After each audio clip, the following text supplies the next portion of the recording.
Assalamualaikum warahmatullahi wabarakatuh. Perkenalkan, nama saya Trio Gautari, NIM 16087140. Baiklah, di sini saya akan menjelaskan tentang cedera yang terjadi pada Ansu Fati, pemain FC Barcelona.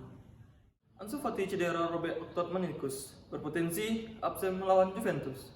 Pemain FC Barcelona yang bernama lengkap Ansu Fati lahir pada tanggal 31 Oktober 2002 yang tinggi badan 178 cm, berposisi sebagai sayap kiri. Waktu terjadi cedera, pemain remaja FC Barcelona itu cedera sejak November tahun lalu. Fati mengalami robek meniskus internal pada lutut kirinya saat pertandingan melawan Real Betis di Camp Nou dalam laga lanjutan Liga Spanyol. Cedera ini dia dapat saat terkena tackle keras dari Aissa Mandi di kotak terlarang yang menyebabkan bek Real Betis tersebut mendapatkan kartu kuning. Jenis dan definisi cedera. Cedera meniskus adalah cedera yang terjadi di tulang rawan yang terdapat pada lutut. Meniskus sangat rentan mengalami luka atau robek terutama saat melakukan aktivitas berat.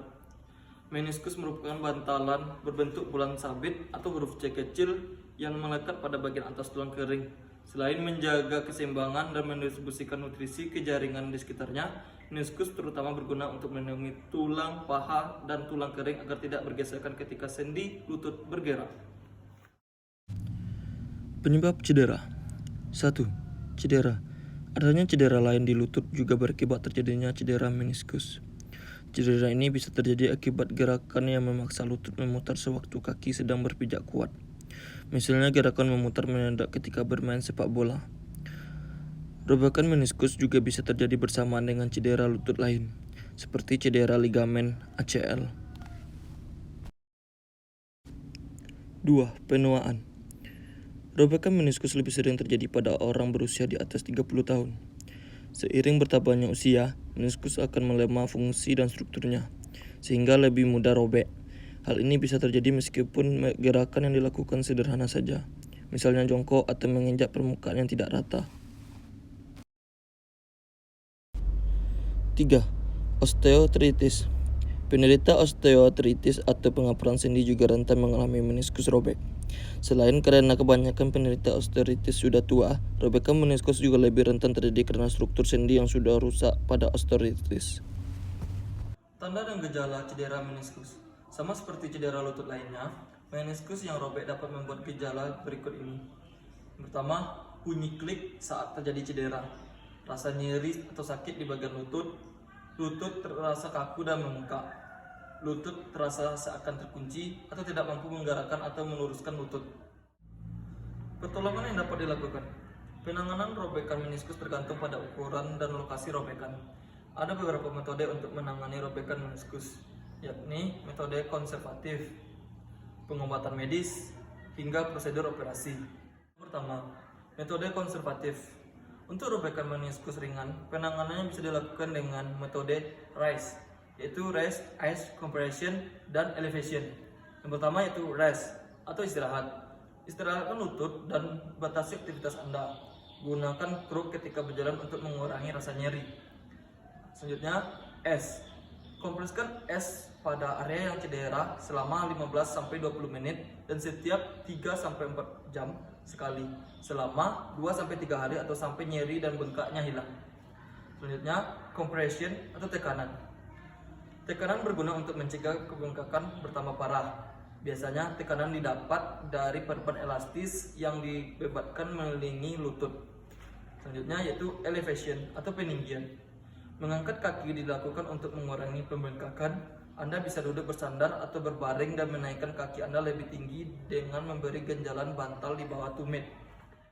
2. Pengobatan medis. Penggunaan obat seperti antiinflamasi, non-steroid atau OAINS akan membantu meringankan rasa nyeri dan pembengkakan. Mengingat ini obat memiliki efek samping, Anda dianjurkan untuk menggunakan obat ini sesuai saran dan resep dokter. 3. Operasi. Jika perawatan tersebut tidak memperbaiki robekan meniskus atau bahkan membuat gejala semakin parah, dokter mungkin akan menyarankan tindakan operasi berupa beda artroskopi lutut untuk memperbaiki persendian, mengatasi rasa sakit, dan meningkatkan mobilitas atau gerakan lutut. Proses atau mekanisme penyembuhan cedera meniskus secara biologis.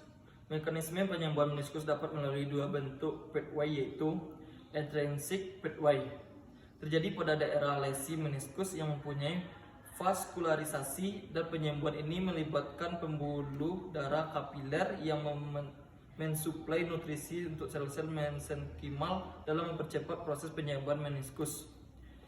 Selanjutnya itu intrinsic pathway. Berdasarkan kemampuan penyembuhan diri sendiri dari fibrokartilago, meniskus, dan cairan sinovium, semakin sentral lokasi dari cedera meniskus, maka lainnya yang dapat memberikan respon biologis untuk penyembuhan meniskus, serta diperlukan peran cairan sinovial untuk mempercepat proses penyembuhan. Cara mencegah cedera meniskus. Anda dapat mencegah robekan meniskus dengan cara teratur melakukan latihan yang memperkuat otot kaki Anda. Latihan tersebut akan membantu menstabilkan sendi lutut Anda untuk melindunginya dari cedera. Anda juga dapat menggunakan alat pelindung selama olahraga atau penyangga untuk menopang lutut Anda selama aktivitas yang dapat meningkatkan risiko cedera. Selalu gunakan teknik yang tepat saat berolahraga atau melakukan kegiatan yang dapat menaikkan sendi lutut Anda. Teknik yang tepat seperti yang pertama, melakukan pemanasan dan peregangan sebelum berolahraga. Kedua, menggunakan perlengkapan yang tepat seperti sepatu atletik yang dirancang khusus untuk aktivitas Anda. 3. Pelajari teknik yang tepat untuk setiap aktivitas atau olahraga yang Anda lakukan. Baiklah, sekian presentasi saya tentang cedera meniskus yang dialami Ansu Fati, pemain FC Barcelona. Saya akhiri dengan wabillahi taufik wal hidayah. Wassalamualaikum warahmatullahi wabarakatuh.